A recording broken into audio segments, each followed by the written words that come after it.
Black pink in your area. Black pink in your. One thing to notice about PHP is that it provides automatic data type conversion.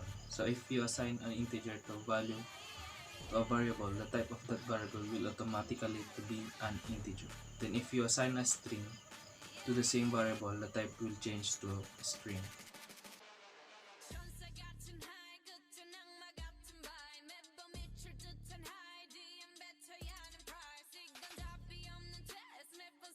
So, ito yung example natin. Mag-declare muna tayo ng variable.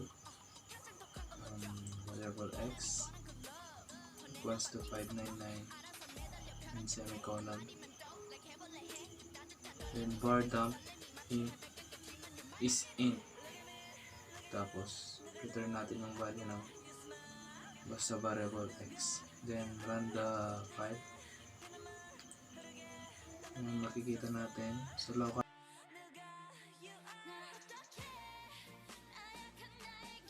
host.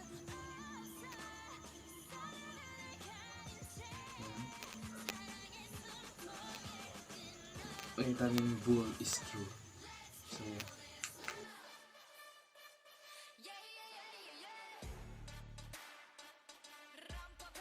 Tapos, ito naman, lagyan natin ng decimal point kung anong magiging output. Let's run it. Yan, kikita nyo false ang boolean yan.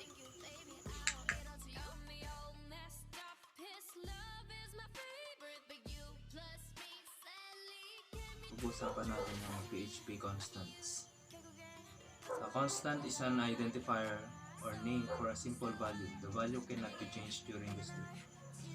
A valid constant name starts with a letter or underscore. No $sign before the constant name. Note, unlike variables, constants are automatically global across the entire step. So, pag gagamit tayo ng constants, we use the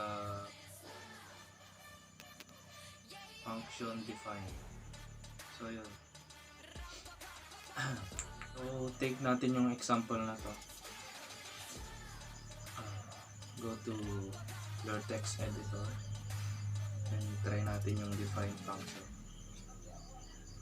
So, define 3 1, 3 and we echo 3.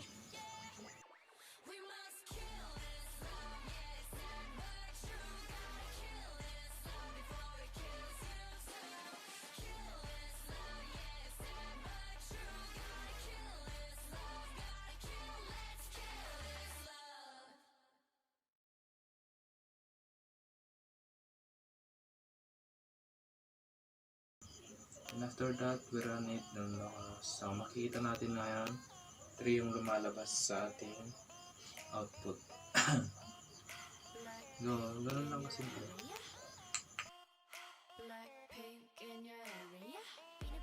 Kukul naman natin ngayon yung case insensitive.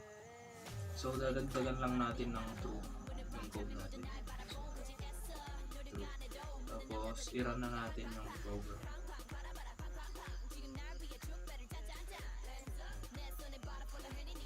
Kahit yung i-echo mo, magkamali kang caps lock o ano, i-run niya pa rin yung output ng walang error.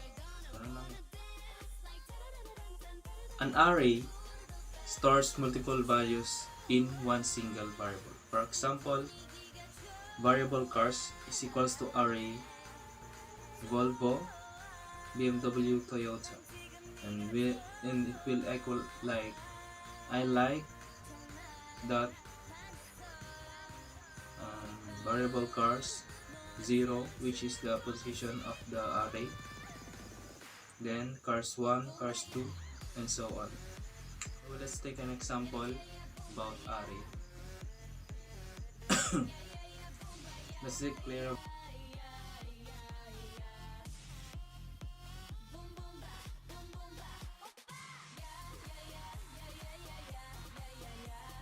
variable fruits, then array. Let's say for example banana, and apple,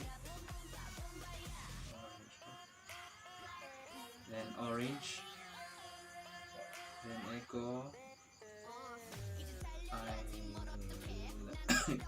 like to eat. Separator, fruits, then the position of the array, which is banana is in a 0 position, then comma, then fruits, variable fruits one is apple, you can see that, and then fruits,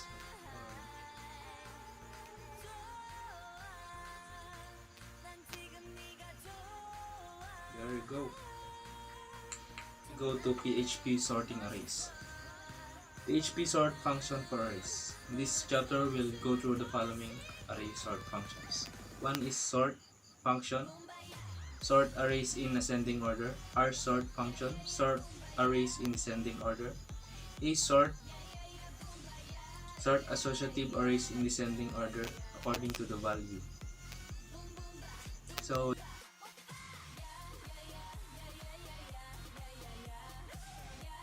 an example on sorting is an ascending order. So let's declare again fruits. Fruit 1, fruit 2,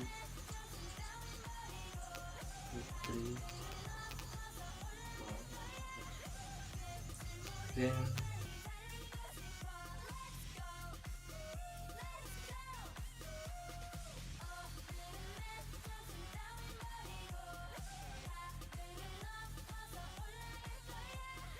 we call the function sort and the variable fruits.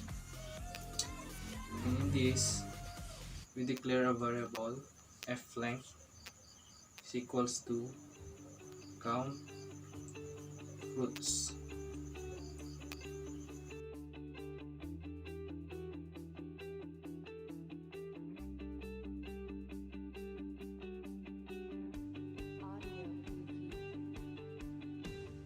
Then we loop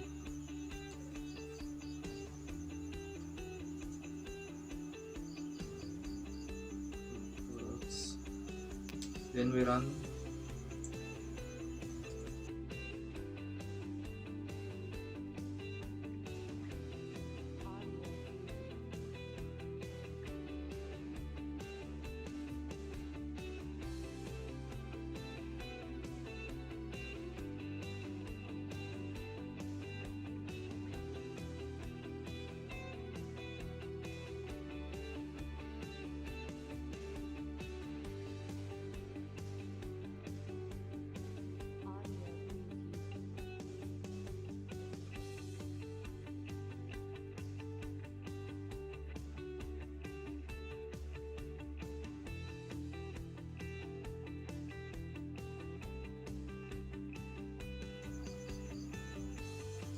There you can see.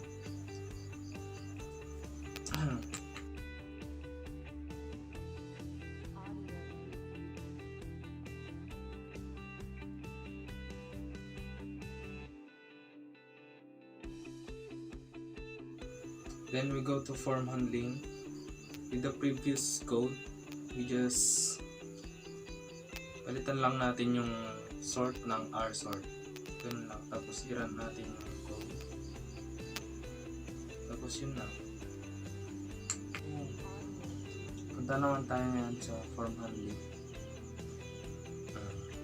The PHP super globals, variable get and variable post are used to collect form data. This is a simple HTML. The PHP HTML form displays two input fields and a submit button. So let's take an example. So we'll create two files, one for the HTML file where we can the form action. So let's start. Form action welcome.php, which is the path file. Method post welcome, input type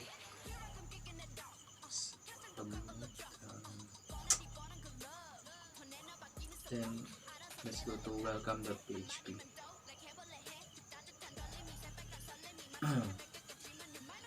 So we declare variable x, then post,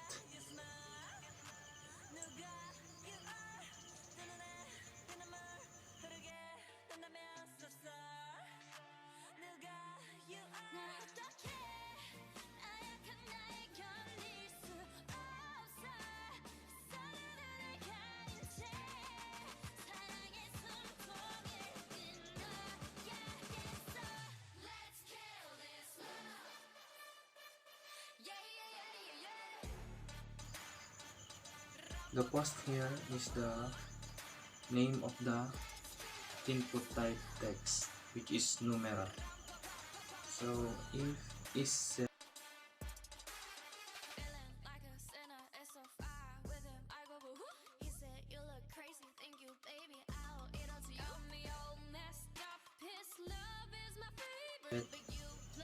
variable x, we echo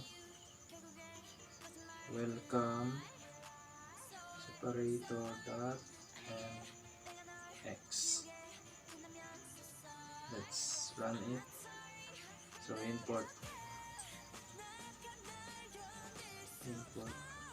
hello world, for example. Then submit. There, let's see.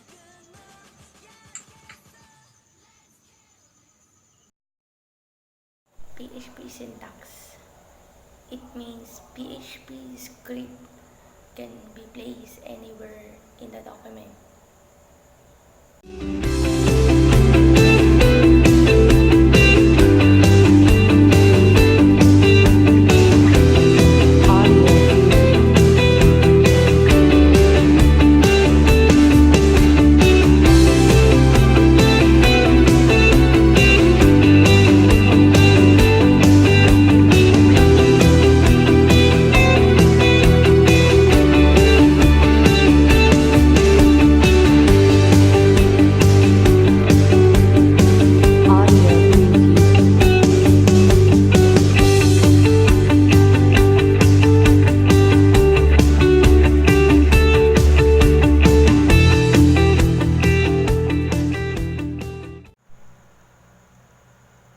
Variables are start with the dollar signs followed by the name of variables.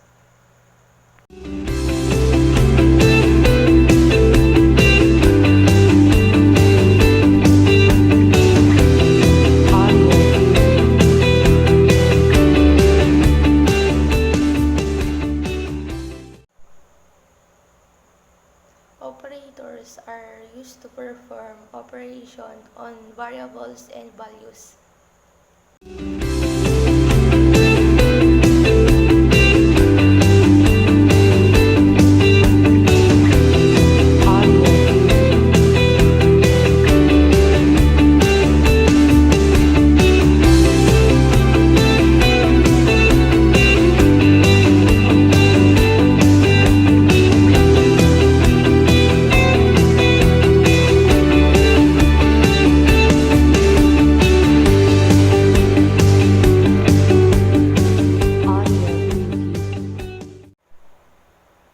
Switch. Select one of many blocks of codes to be executed.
some codes if condition is true and another one is false.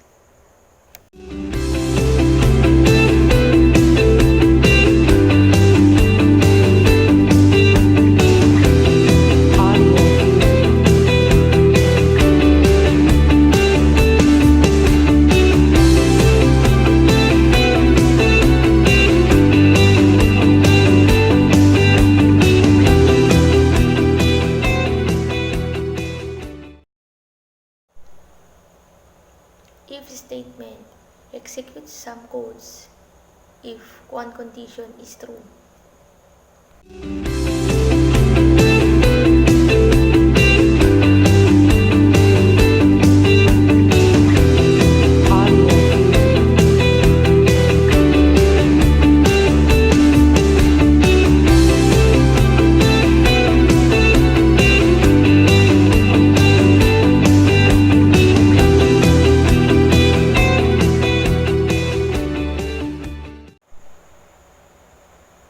Data types are variable can store data of different types and different data types.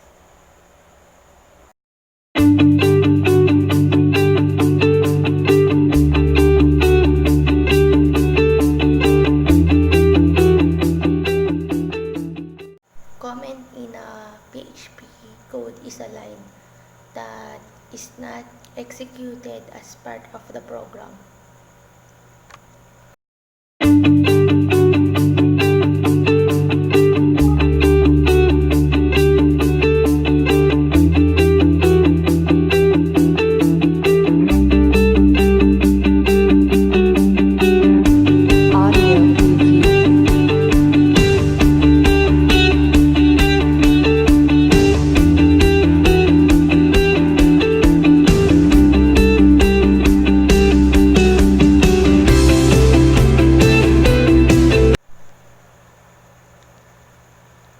Echo and print are more or less the same, but there are differences between them.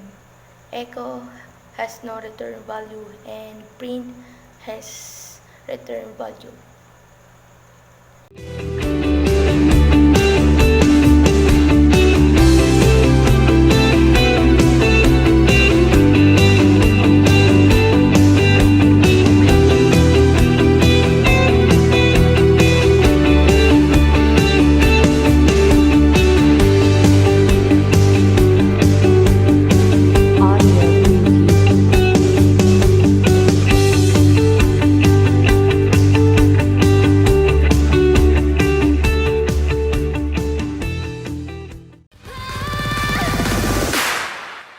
Boom, baya.